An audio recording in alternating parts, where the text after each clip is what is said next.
देखो, तो हम यहाँ पे बात करेंगे, एक सब्सटेंस है, सॉरी एक ये प्रिज्म है, क्या ये प्रिज्म है।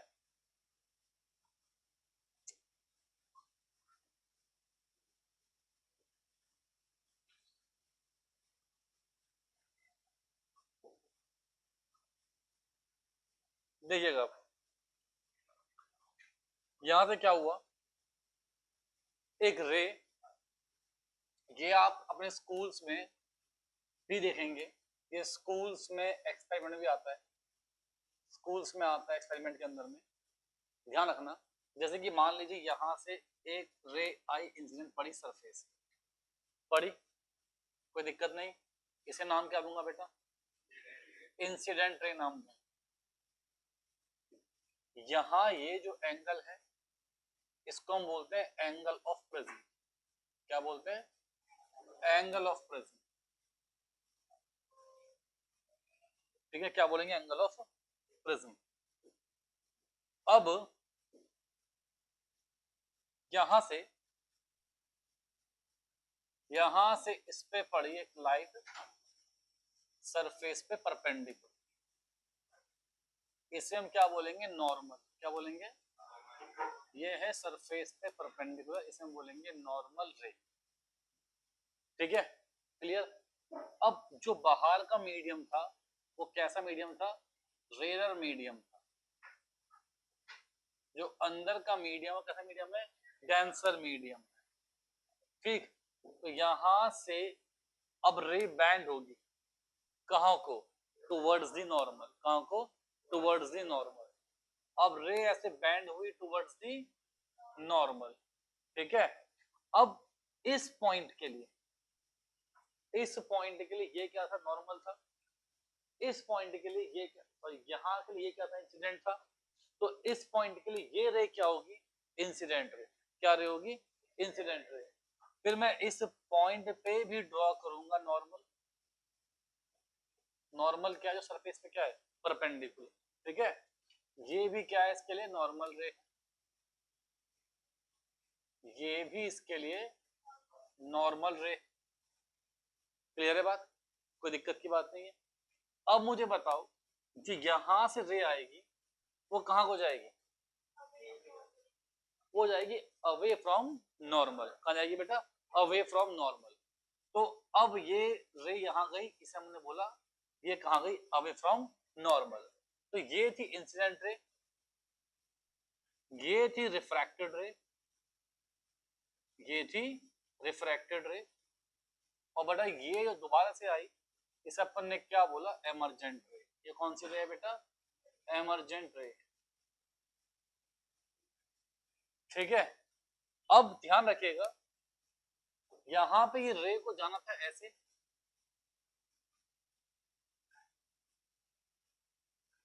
जाना था ऐसे, तो इतना ये रे क्या हुई, डेविएट हुई, डेविएट हुई। मान लो ये एंगल डेल्टा है, क्या एंगल है, डेल्टा, क्या एंगल है, डेल्टा, क्लियर है। बल्कि ये देखिए, तो ये रे ऐसे थी और फाइनली कैसे गई, ऐसे गई, समझ पा रहे हैं आप, रे गई ऐसे, तो ये एक बात है। इसे आप कर दें बैकवर्ड एक्सटेंड, कर दिया, कर दें बैकवर्ड एक्सटेंड, ये आपको क्या दिख रहा है, ये डेल्टा बोल लीजिए, ये क्या हो गया, एंगल ऑफ डेविएशन, क्या बेटा ये,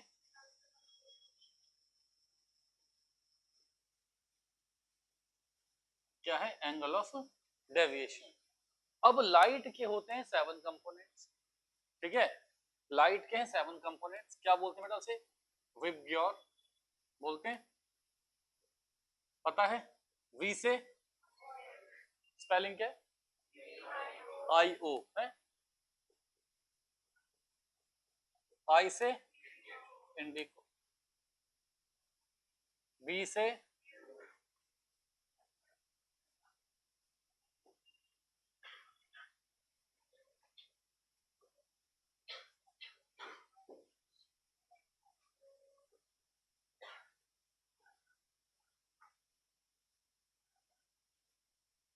अब हम बोलेंगे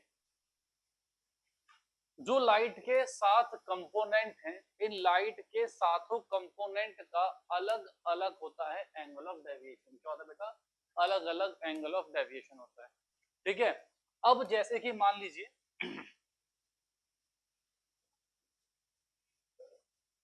हाँ,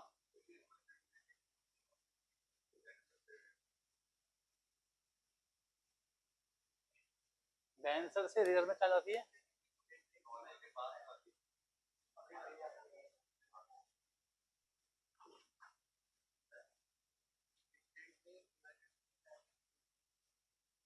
भाई ये सरफेस ग्लास स्लैब थोड़ी है वो वाली, है ना? इस एंड से निकली, इस एंड से गई, वो स्लैब में होता है। किसमें होता है? स्लैब में। ठीक है, अब आप देखेंगे बात को बेटा, यहाँ पे हर एक लाइट का अपना अलग अलग क्या होता है? Angle of deviation. लाइट के 7 कंपोनेंट विद योर, और सबके क्या होंगे? अलग अलग एंगल ऑफ डेविएशन। वो डिपेंड करता है सबकी अलग अलग क्या वेवलेंथ है। जैसे कि रेड है, रेड कलर की होती है मैक्सिमम वेवलेंथ। क्या होती है?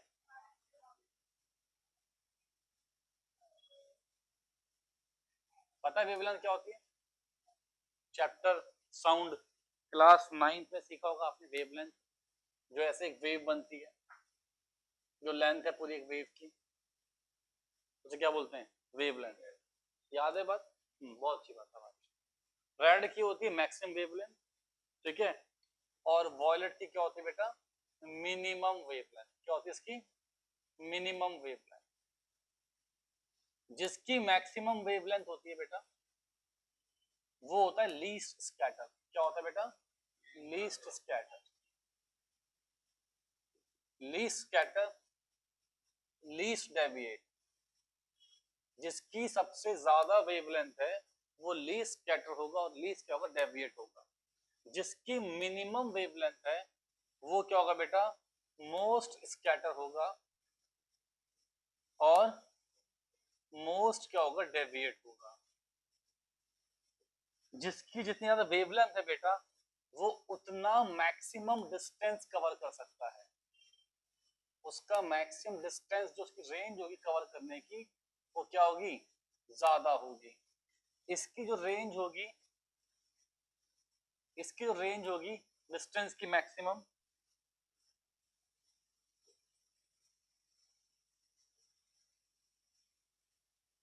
वो कम होगी। ठीक है, अब देखिए क्या होगा।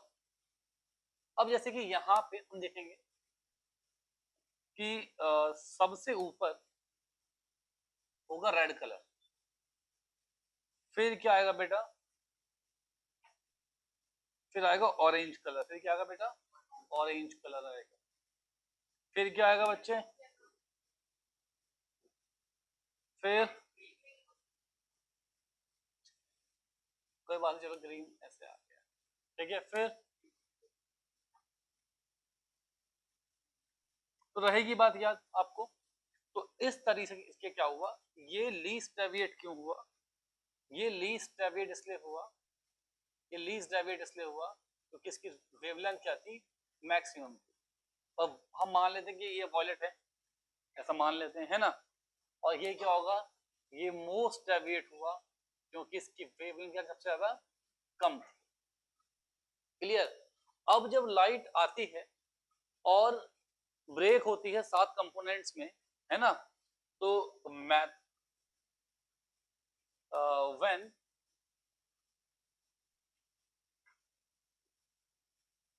when ray passing through a prism, when ray passing through a prism and breaks into 7 components, this phenomena this phenomena is known as क्या बेटा? Dispersion. डिस्पर्सन। ठीक है, लाइट का 7 कलर में ब्रेक होना, लाइट का बेटा 7 कलर में ब्रेक होना एक प्रिज्म से जब वो पास करेगी, इस प्रोसेस को हम क्या बोलते हैं? डिस्पर्सन कहते हैं। और जो ये 7 बैंड है कलर्स के, इन्हें हम बोलते हैं स्पेक्ट्रम। क्या बोलते हैं बेटा? हाँ, and these band of color and this band of color is known as, हाँ, is known as spectrum। और ये जो बैंड ऑफ कलर है इसको हम बोलते हैं बेटा स्पेक्ट्रम बोलते हैं। क्या बोलते हैं? स्पेक्ट्रम कहते हैं। ठीक है, बात कर ले बेटा बच्चों को, कोई दिक्कत तो नहीं? तो अगर मैंने एक प्रिज्म को उल्टा करके लगा दिया साथ में, तो उसे हम बोलते हैं रिकॉम्बिनेशन ऑफ लाइट। क्या बोलते हैं बेटा? Recombination of light. देखिए,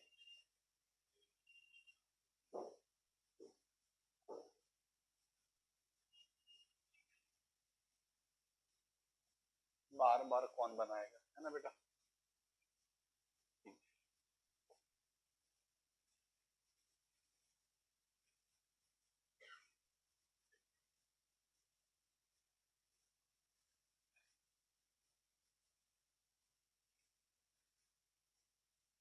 हाँ बेटा,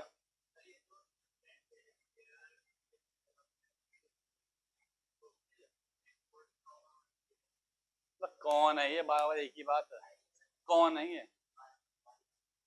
टूवर्ड्स नॉर्मल क्यों होगा? तो गई तो सही टूवर्ड्स नॉर्मल, रे ऐसे थी तो बैंड कहाँ को हुई? ये अवे हो रही है, ये अवे हो रही है।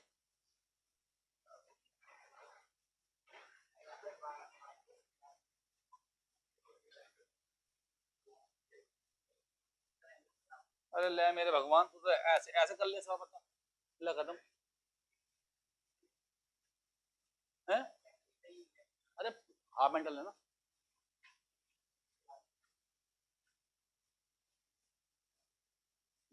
बिल्कुल ही। अब क्या हुआ? जिन जिन अब यहाँ पे क्या हुआ, जो प्रिज्म लगाया था तो लाइट क्या हुई थी? अलग अलग एंगल में बैंड हुई थी। लाइट क्या हुई थी? अलग अलग एंगल्स में बैंड हुई थी। जब आपने प्रिज्म को उल्टा लगा दिया तो अब क्या होगा? जितने एंगल में बैंड हुई थी उतने एंगल में वापस क्या हो जाएगी? कन्वर्ज हो जाएगी। क्या हो जाएगी बेटा? कन्वर्ज। यहाँ पे जितने एंगल में, यहाँ पे लाइट क्या हुई थी? स्कैटर। अब लाइट वापस से क्या होगी? लाइट वापस से क्या होगी? कन्वर्ज। क्या होगी लाइट आपस में? कन्वर्ज हो जाएगी। हाँ,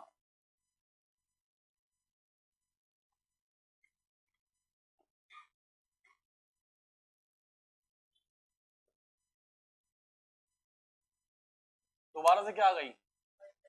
व्हाइट लाइट। यहां पर भी क्या थी? White light. यहां भी क्या थी? White light. यहां वापस भी क्या आ गई? White light.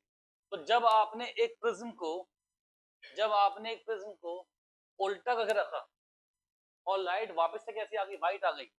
तो इसको हम बोलते हैं रिकॉम्बिनेशन। क्या बोलते हैं हम लोग बेटा? रिकॉम्बिनेशन। क्या बोलते हैं? रिकॉम्बिनेशन। ठीक है, तो बात ध्यान रखिएगा। तुमने क्या बोला? रिकॉम्बिनेशन। इसमें वापस से क्या मिल गई? तो हमने ये देखा कि ये बात अब तय हो गई कि लाइट जब ट्रेवल कर रही थी तो वो स्कैटर हो रही थी, है ना? अगर उसे कोई सब्सटेंस ऐसा मिल जाए जो एज अ प्रिज्म काम करे, जो एज अ प्रिज्म काम करे, ठीक है, अगर कोई चीज एज अ प्रिज्म काम कर जाए तो लाइट क्या होगी? स्कैटर हो जाएगी।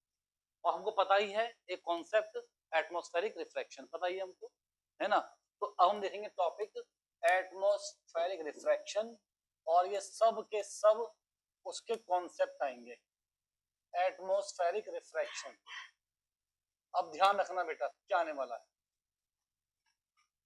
बहुत ही इंपॉर्टेंट। इसमें आपको जो चीजें याद करनी होंगी वो करनी होंगी। पहला, twinkling effect of star, twinkling effect of star. दूसरा है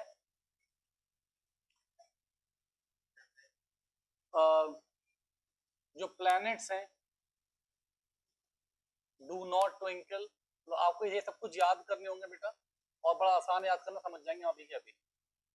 थर्ड आएगा इसके अंदर में, थर्ड इसके अंदर में advance sunrise, advance sunrise and delayed sunset, advance sunrise and delayed sunset.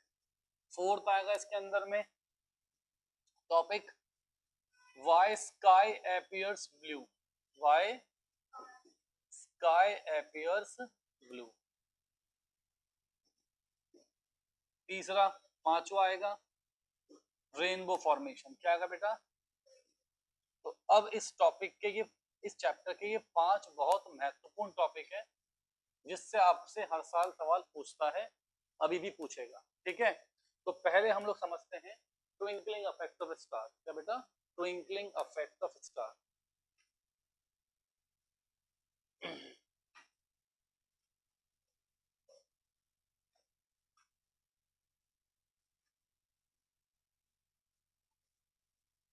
Twinkling effect of star, देखिएगा समझिएगा। यहां कहीं मान लीजिए दूर कहीं स्टार कोई है, सही, और ये जो स्टार है ये बच्चों आपको ऐसा चमचमाता हुआ दिखता है ना? ऐसा होता होता थोड़ी है ना? तो वो क्या है, मान लीजिए यहाँ पे कहीं कोई ऑब्जर्वर है, यहाँ पे कहीं कोई ऑब्जर्वर है,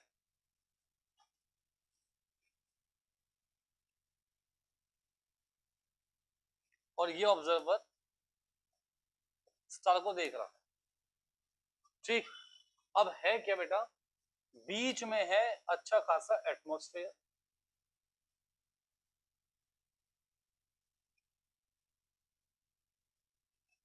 और एटमॉस्फेयर की हैं अलग अलग लेयर्स, आप सब जानते ही हैं, ट्रोपोस्फेयर, आइसोस्फेयर, स्ट्रेटोस्फेयर, ये सब पढ़े हैं आप लोगों ने, है ना? हमें उससे काम नहीं है, बस मैं समझाने के लिए क्लियर बना रहा हूं।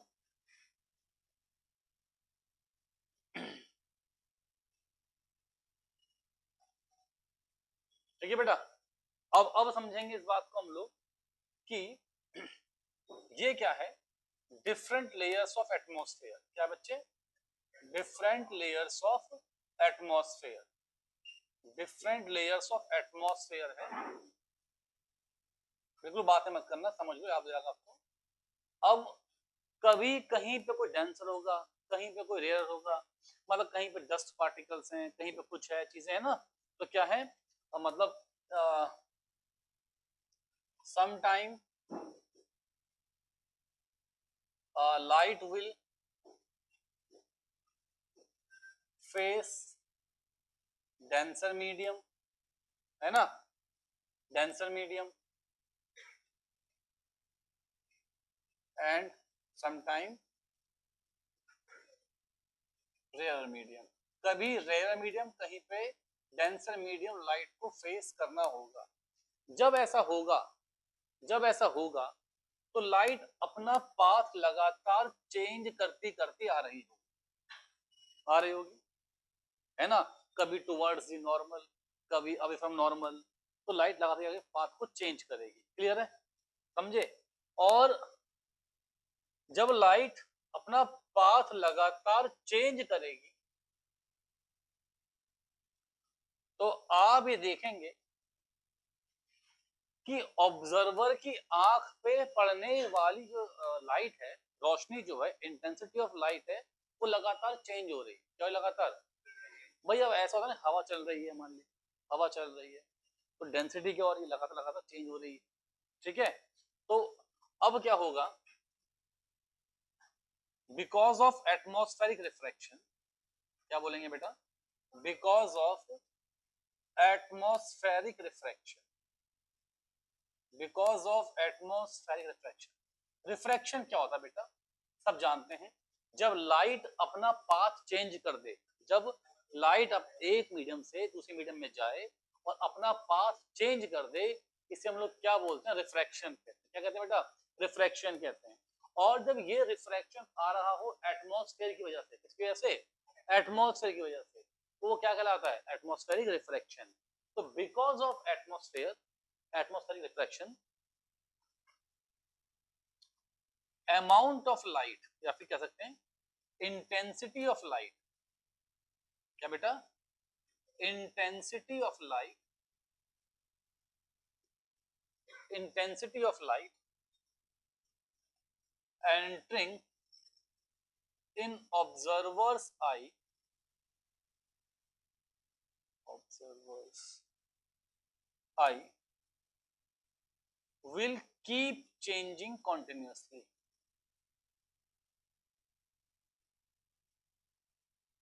आप खुद सोच सकते हैं कि अगर एक लाइट जैसे जलाऊं, बंद करूं, जलाए बंद करूं, तो क्या कर रहा है वो, ट्विंकलिंग इफेक्ट दे रहा है। क्या दे रहा है, ट्विंकलिंग इफेक्ट।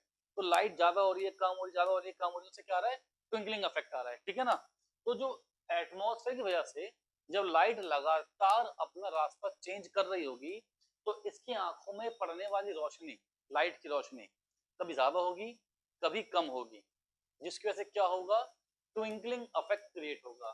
तो बिकॉज ऑफ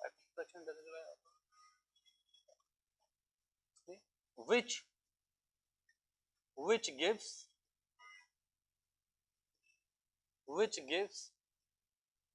ट्विंकलिंग इफेक्ट।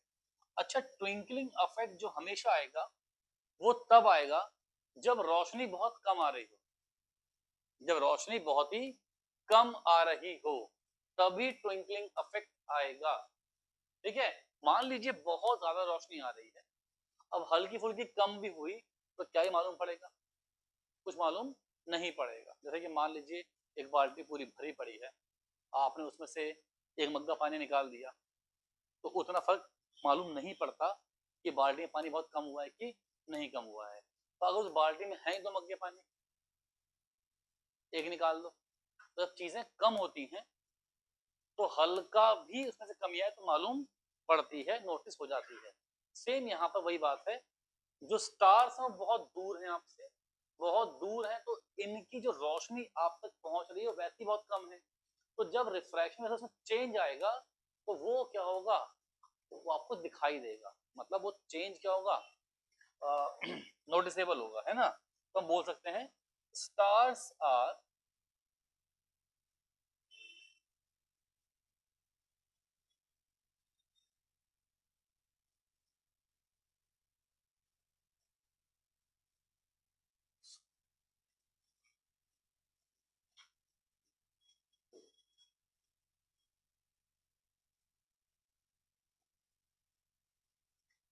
ठीक है, तो बहुत कम चेंज भी क्या होगा बेटा, नोटिसेबल होगा। सब बच्चे बात समझ गए, कोई दिक्कत की बात तो नहीं है। अब इसी के बाद सवाल ये आता है कि why planets do not twinkle, है ना, प्लैनेट्स ट्विंकल क्यों नहीं करते, वो ट्विंकलिंग इफेक्ट क्यों नहीं देते। तो सवाल हमारे पास आ गया नेक्स्ट,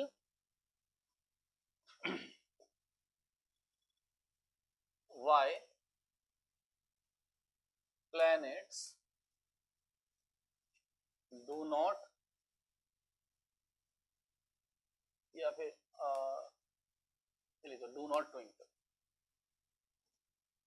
ठीक है, अब ये क्यों नहीं करते ट्विंकलिंग इफेक्ट, तो फिर अब क्या है, आपको पता होना चाहिए जो प्लैनेट्स हैं वो कंपैरेटिवली हमारे पास हैं, मतलब क्या, स्टार से कंपैरिजन में प्लैनेट्स क्या हैं, पास। तो ये प्लैनेट्स हैं,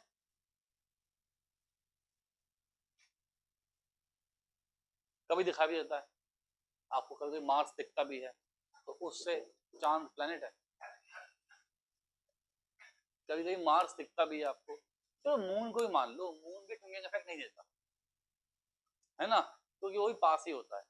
पर तब भी मैं प्लैनेट्स की बात कर रहा हूँ, तो प्लैनेट्स क्या है, कंपेरेटिवली बहुत पास होते हैं, तो हम बोलते हैं they are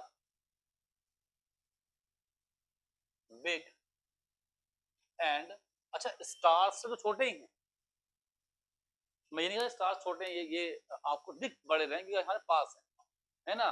they are big and comparatively and compared to stars they are very close to earth,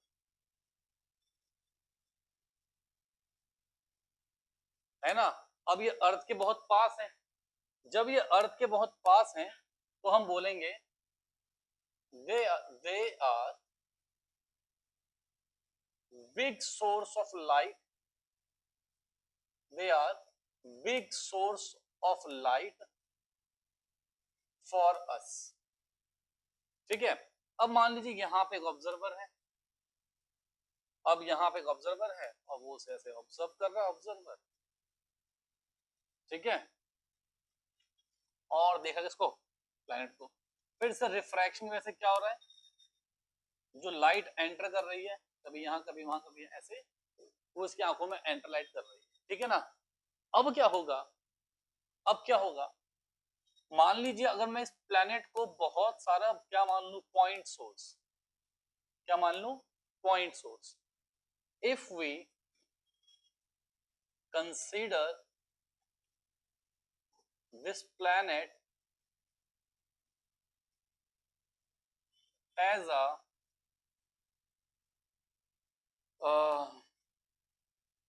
as a collection of, as a collection of multiple point source of light, देखो समझने के लिए बता रहा हूं, मान लीजिए जैसे स्टार्स आपको दिखते हैं, जैसे आपको स्टार्स दिखते हैं उतने ही आप टुकड़े कर दो, छोटे छोटे टुकड़े कर दो उसके प्लैनेट्स, ठीक है। अब क्या होगा, अगर किसी एक टुकड़े से लाइट कम पहुंची तो अगले टुकड़े से लाइट ज्यादा पहुंच जाएगी, समझे नहीं, है ना। मान लो ये प्लैनेट जैसा तोड़ दिया तो ये स्टार्स की तरह क्या बन गया, मल्टीपल सोर्स ऑफ लाइट बन गया, मतलब एक ही जगह से। अब उस जगह से लाइट जो आ रही है, अगर एक बार मेरी आंख में कम पड़ी एक टुकड़े से, तो नेक्स्ट से क्या होगा, लाइट फालतू आ जाएगी, है ना। तो उससे क्या होगा, जो ट्विंकलिंग इफेक्ट है वो नहीं आएगा, ठीक है ना। तो हम बोलेंगे so change in intensity, change in intensity of light will nullify by other point source, तो एक पॉइंट सोर्स से जो कमी आएगी अगला पॉइंट सोर्स को नलिफाई कर देगा। तो इसीलिए हमको क्या होते हैं, जो प्लैनेट्स हैं वो ट्विंकलिंग अफेक्ट करते हुए नहीं दिखते, पर जो क्या है, स्टार्स हैं उनमें क्या होता है, ट्विंकलिंग अफेक्ट होता है, ठीक है। कोई दिक्कत बेटा, पक्का, देखें सब बच्चे नोट करें प्लीज।